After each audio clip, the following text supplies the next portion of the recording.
Howdy everyone. Have you ever stuck in such a position where you want to find an email and you only remember the keyword available in the content of attachment, and you don't know the file name of the attachment, and even you don't know your inbox or your email address or anything except that specific keyword which is available inside the attachment content. So here is the solution. Simply go to the search bar and you will see a small arrow.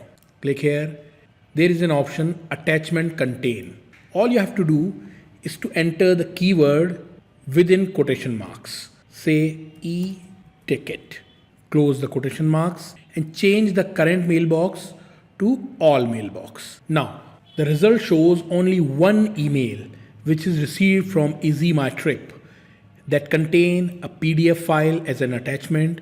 The name of the PDF file you can see it's not related to my keyword. Simply click on the attachment and you will see e-ticket. That keyword is available in the attachment.